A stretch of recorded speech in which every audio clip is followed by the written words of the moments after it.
அஸ்ஸலாமு அலைக்கும் வரஹ்மத்துல்லாஹி வபரகாத்துஹு. அல்ஹம்துலில்லாஹி வஹ்தா வஸ்ஸலாத்து வஸ்ஸலாமு அலா மன் லா நபிய பஅதஹு பாத். எல்லா புகழும் ஏகிறவனாகிய அல்லாஹ் ஒருவனுக்கு மாத்திரம் உரித்தானதாக.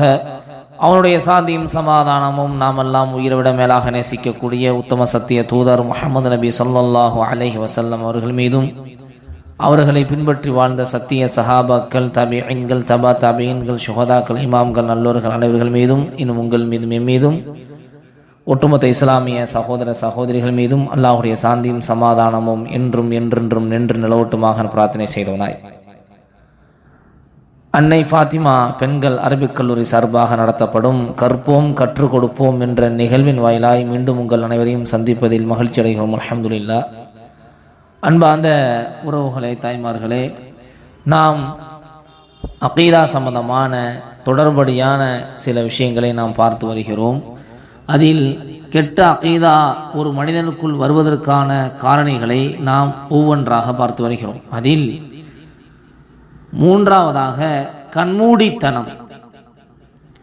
அகீதாவுடைய விஷயத்தில் மனிதர்களின் பேச்சுகளை ஆதாரங்கள் இல்லாமல் கண்மூடித்தனமாக பின்பற்றுவது ஜஹ்மியா முஅ்தஸிலா போன்ற கூட்டங்கள் வழிகட்டதற்கு அதுவே காரணம். ஆக ஒரு விஷயத்தை நாம் கண்மூடித்தனமாக எந்த விதமான ஒரு ஆதாரமும் இல்லாமல் அதை நாம் பின்பற்றுவது என்பது அது நம்மை வழிகட்டில் கொண்டு போய் சேர்க்கும் என்பதை நாம் இங்கு விளங்கிக் கொள்ள வேண்டும். இப்படி வழிகட்ட ஜஹ்மியாவாக இருக்கலாம், முஅ்தஸிலாவாக இருக்கலாம், இவர்கள் தங்களுக்கு முந்தி சென்ற தலைவர்களை கண்மூடித்தனமாக பின்பற்றினார்கள். எனவே சரியான அகீதாவிலிருந்து வழிகட்டார்கள்.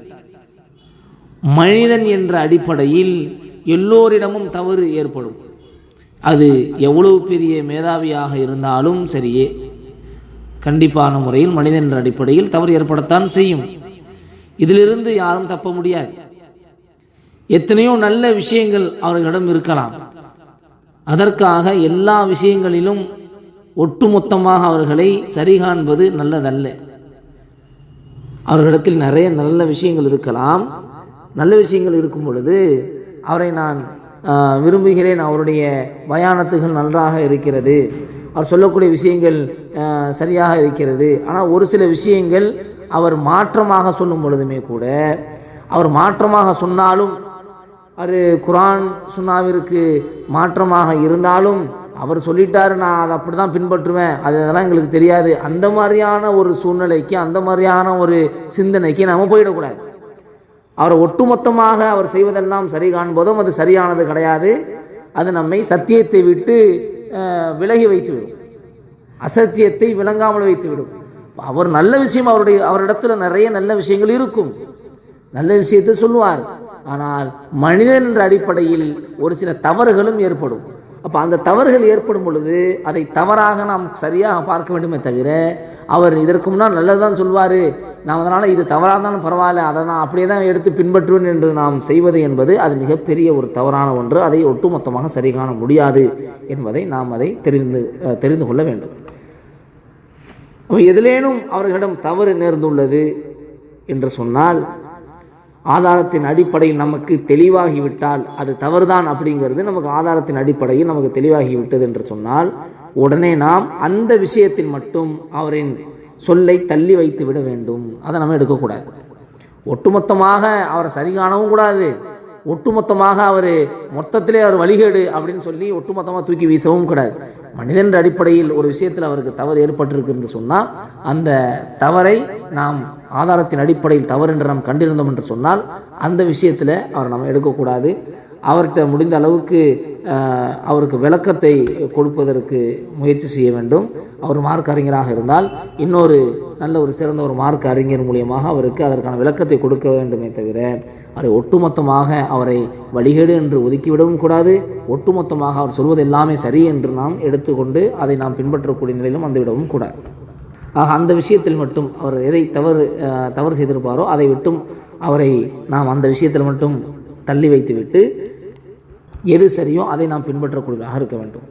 அல்லாஹ்வின் தூதர் ஸல்லல்லாஹு அலைஹி வஸல்லம் அவர்களை தவிர இந்த விஷயத்தில் அனைவருமே அடங்குவாங்க. இப்போ மனிதன் என்ற அடிப்படையில் எல்லோரும் இதில் அடங்குவார்கள், அல்லாஹுடைய தூதர் ஸல்லல்லாஹு அலைஹி வஸல்லம் அவர்களை தவிர.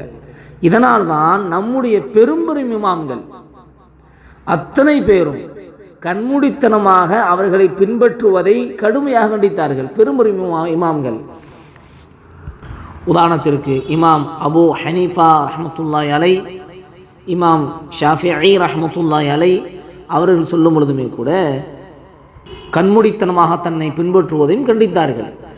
இமாம் அபூ ஹனீஃபா ரஹ்மத்துல்லாஹி அலை அவர்கள் சொல்லும் பொழுது, ஒரு ஹதீஸ் ஆதாரபூர்வமானது என்றால் அதுவே எனது மத்ஹப், அதாவது அதுவே எனது வழிமுறை என்பதாக இமாம் அபூ ஹனீஃபா ரஹ்மத்துல்லாஹி சொல்லியிருக்காங்க. அதுதான் என்னுடைய மத்ஹப், அதாவது வழிமுறை.